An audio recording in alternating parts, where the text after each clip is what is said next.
এটা হলো আমার নিজের হাতে চাষ করা টমেটো বাগান।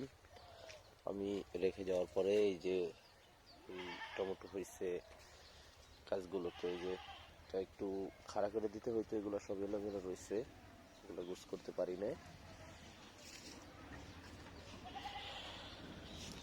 মাশাআল্লাহ অনেক ভালো টমেটো হয়েছে, অনেক প্রচুর পরিমাণ টমেটো হয়েছে।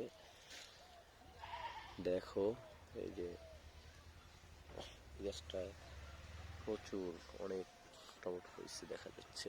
এই যে টমেটোগুলো গোলাকৃতির কিন্তু হয়েছে অনেক। এটা বেশিরভাগ গাছগুলো গোলাকৃতির টমেটো। এই যে এটা তো মাশাআল্লাহ অনেক বড় বড় দেখা যাচ্ছে।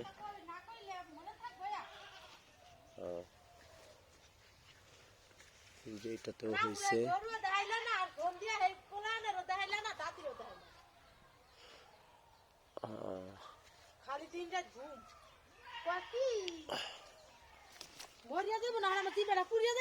এটা হচ্ছে বেগুন। মাশাআল্লাহ এই গাছটারে খাড়া করে দিও তো, যে বেগুন গুলা মাটিতে লেপটাইছে এরকম খাড়া করে দিও, তাহলে আর বেগুন মাটিতে লেপটাইবো না। এই যে জাল দেওয়ার পরে আমার খায় না, না? এই যে এটা তো হয়েছে, এগুলা সব মাটিতে লেপটাই দিও। এটি 4-5টা 1 কেজি হয়ে যাবো।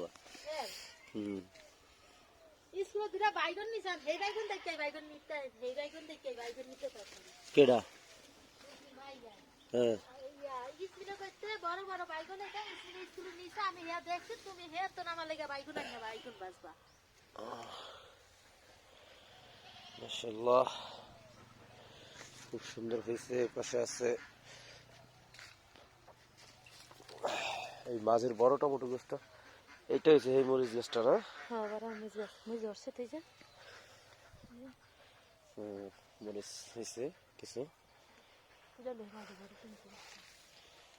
এটা হচ্ছে গিয়ে মাশাআল্লাহ, ওই যে কত সুন্দর পাকনা লাল হয়ে রয়েছে। ওরে আল্লাহ গো, এটা তো আমি দেখিই নাই। দুইটা সুন্দর, কত সুন্দর লাল হয়েছে। লাল হলে তো এটা যতটুকু টক ততটুকু মিষ্টি হওয়ার কথা, তাই না?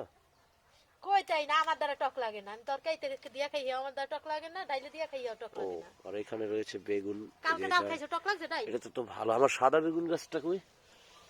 সাদা বেগুন কালকে গাছে তুমি ডাল খাইছো, টক লাগছে না, তাই না?